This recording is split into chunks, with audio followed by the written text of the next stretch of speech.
आज की कहानी का विषय मूर्ख लोगों की सूची। एक वक्त की बात है, बादशाह अकबर अपने दरबारियों के साथ दरबार में मौजूद थे। तभी उनके मन में एक बात आती है। बादशाह बोलते हैं कि मेरे आसपास हमेशा बुद्धिमान लोग रहते हैं और मैं उनके बीच रहकर बोर हो गया हूं। मैंने फैसला किया है कि मुझे कुछ मूर्ख व्यक्तियों से मिलना चाहिए। अकबर बीरबल से कहते हैं, तुमने हमेशा हमारी मदद अपने ज्ञान और चतुराई से की है। हम चाहते हैं कि इस बार भी तुम ऐसा ही कुछ करो और हमारे लिए 6 मूर्ख व्यक्ति ढूंढ कर लेकर आओ। बीरबल जी जहांपनाह, मैं आपके लिए 6 मूर्ख व्यक्ति जरूर ढूंढ कर लाऊंगा। अकबर हम आपको 6 मूर्ख व्यक्ति ढूंढने के लिए 30 दिन का समय देते हैं। बीरबल जहांपनाह, मुझे इतने अधिक समय की आवश्यकता नहीं पड़ेगी। अकबर ठीक है, अगर तुम उससे पहले ही मूर्ख व्यक्ति ले आ सकते हो तो यह अच्छी बात है। इसके बाद बीरबल मूर्ख व्यक्तियों की तलाश में निकल पड़ता है। बीरबल रास्ते में पूरा समय इसी सोच में था कि उसे वो मूर्ख लोग कहाँ मिलेंगे। तभी उसे गधे पर बैठा एक आदमी दिखाई देता है जो सिर पर घास की गठरी रखे हुए था।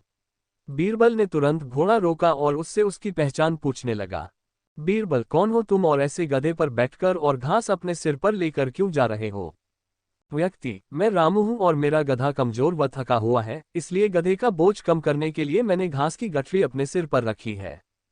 यह सुनकर बीरबल सोचता है कि मुझे पहला मूर्ख व्यक्ति मिल गया।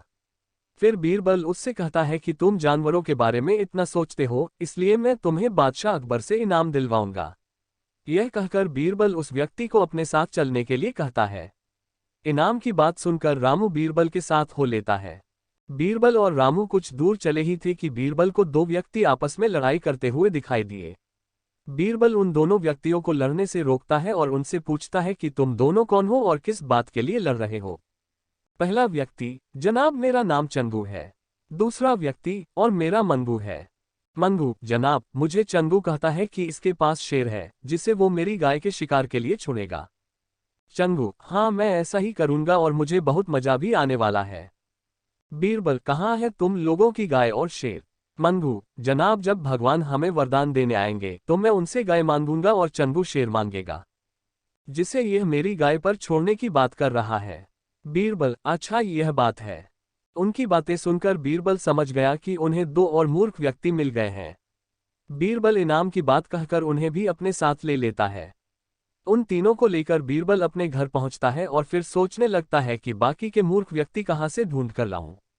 बीरबल उन तीनों मूर्खों को अपने घर में ही रहने के लिए कहकर बाहर चला जाता है। जब बीरबल और मूर्ख लोगों को ढूंढने के लिए बाहर आता है तो उसे एक व्यक्ति दिखाई देता है जो कुछ ढूंढता रहता है। बीरबल उसके पास जाकर पूछता है कि आप क्या ढूंढ रहे हैं? व्यक्ति जनाब मेरी अंगूठी कहीं गिर गई है जिसे मैं काफी समय से खोज रहा हूं, लेकिन मुझे नहीं मिल रही है। बीरबल क्या आपको पता है कि अंगूठी कहाँ गिरी थी? व्यक्ति दरअसल मेरी अंगूठी यहाँ से दूर उस पेड़ के पास गिरी थी, लेकिन वहाँ अंधेरा होने के कारण मैं यहाँ उसे ढूंढ रहा हूँ।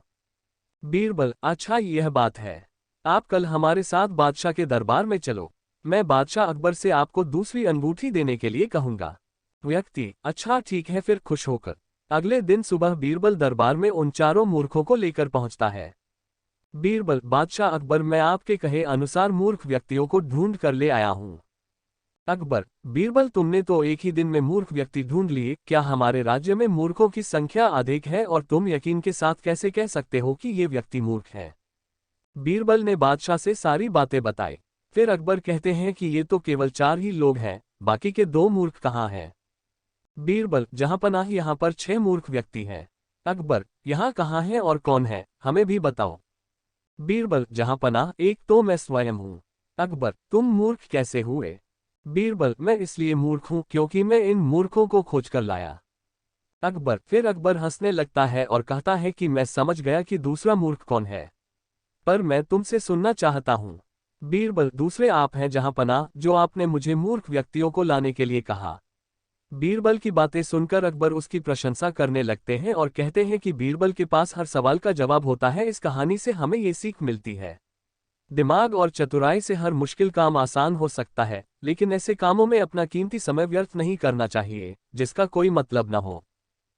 आपको यह कहानी कैसी लगी हमें कमेंट बॉक्स में बताएं और चैनल को लाइक और सब्सक्राइब शेयर करें। धन्यवाद।